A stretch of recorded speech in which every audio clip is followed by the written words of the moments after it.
দিনই নন্দীগ্রামে রাম মন্দির করবেন বলে ঘোষণা করলেন। আমার জায়গা আছে, একটা 2.5 বিঘা জায়গা আছে সোনাঝুরি। ওই জায়গায় আমরা স্থায়ী রাম মন্দির নির্মাণ করব এবং 6 এপ্রিল রামনবমীর দিন ভিত্তিপ্রস্তর স্থাপন। দাদা, আরজিকর কাণ্ডে সুপ্রিম কোর্টে আজকে শুনানি চলছে, যেটা পরিবারের তরফ থেকে সেখানে আবেদন করা হয়েছে। পরিবারের আবেদন সঠিক, কোর্টে বিবেচনাধীন। সুপ্রিম কোর্ট নিজের হাতে রাখো, গত হাইকোর্টে ফিরিয়ে দিন।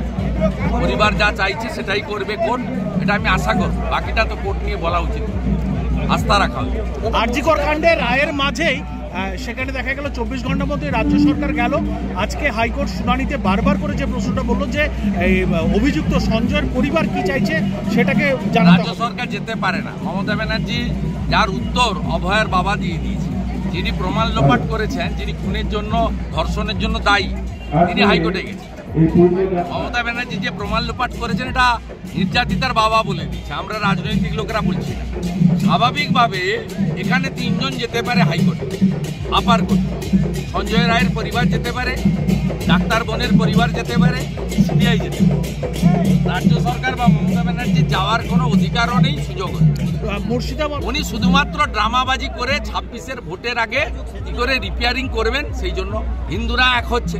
নইলে একটা মুখ্যমন্ত্রী বলতে পারে যে বিএসএফকে ভারতীয় আপনারা বর্ডারে সাহায্য করবেন না? কাকে সাহায্য করবে? বিজেপিকে সাহায্য করবে? এটা দেশ বিরোধী কথা। দিল্লি সরকার ব্যবস্থা নেওয়া উচিত, রাষ্ট্রপতির উচিত ব্যবস্থা নেওয়া। 24 ঘন্টা আলটিমেটাম দিয়ে মমতা ব্যানার্জির এই কথা প্রত্যাহার করা, নইলে সংবিধানকে মেনে মমতা ব্যানার্জি সরকারকে বরখাস্ত করা উচিত। এই একটা সব পক্ষে, কারণ মমতা ব্যানার্জি ব্যক্তি নন, মুখ্যমন্ত্রী। তিনি বলছেন বিএসএফকে সহযোগিতা করবেন না, এটা রাষ্ট্রবিরোধী কথা। কালকেও বলেছেন চপ বেচতে, চা বেচতে বেকারদের অনেক টাকা পাওয়া যায়। তাহলে public service commission, school service commission তুলে দিয়ে বলুন টি সার্ভিস কমিশন চালু করুন। এই হচ্ছে এই রাজ্যের মুখ্যমন্ত্রী। দাদা, মুর্শিদাবাদেও সেখানে আজকে হুমায়ুন কবির ঘোষণা করলেন যে আগামী দিনে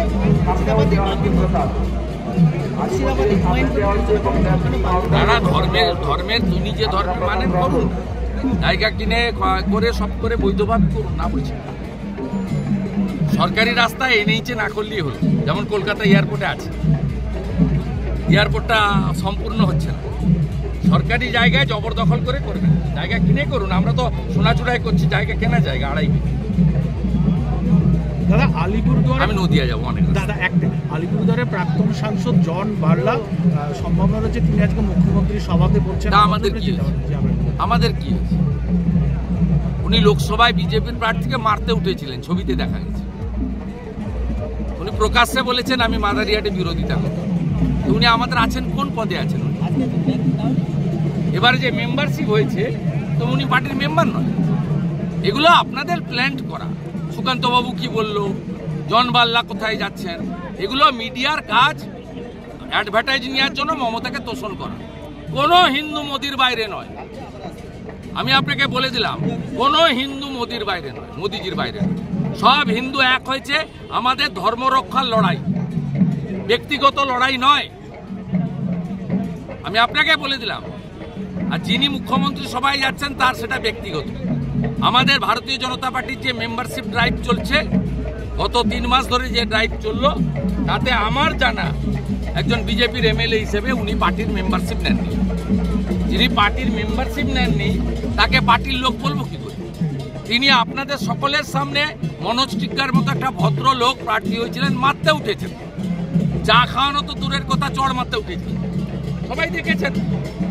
উনি প্রকাশ্যে বলেন মাদারিহাটে আমি হারিয়ে দিয়েছি বিজেপি। তাহলে বিজেপির লোকটা হলেন কবে? তৃণমূলের প্রাথমিক শিক্ষা সেলের যে সমস্ত প্রবেশকারীদের হাতে আক্রান্ত হলেন আবার আমি বলছি, 3 দিন ধরে বলছি, চুলকাচ্ছে, কামড়াচ্ছে, আঁচড়াচ্ছে। মোল্লা ইউনুস চায় যুদ্ধ, ভারত অত সহজে যুদ্ধ করবে না। কারণ ইউনুস ওখানে আনপপুলার হয়ে গেছে। আমাদের একটাই স্বপ্ন, বৈধ প্রধানমন্ত্রী হাসিনা ওয়াজেদ ওখানে বসবে এবং একটি নির্বাচিত সরকার পুনর্বার দায়িত্ব নেবে। এটা প্রত্যেকটা সচেতন নাগরিকের স্বপ্ন। মোল্লা ইউনূসকে খেদাতে হবে। ওরা বিজেপিকে দিয়ে এবং চোরাচালানকারীদের দিয়ে বর্ডারে উস্কাচ্ছে, যাতে ভারতের পক্ষ থেকে কড়া ব্যবস্থা নেওয়া হয়। কড়া ব্যবস্থা নিয়ে দেশপ্রেমের জিগির দিয়ে এই অবৈধ সরকার, মোল্লা ইউনূসের সরকার টিকে থাকার প্ল্যান করছে। হবে না। বৈধ প্রধানমন্ত্রী হাসিনা বীরের বেশে শাহজালাল এয়ারপোর্টে নামবেন, এই অপেক্ষায় সমস্ত গণতান্ত্রিক মানুষ অপেক্ষা করছে। তৃণমূলের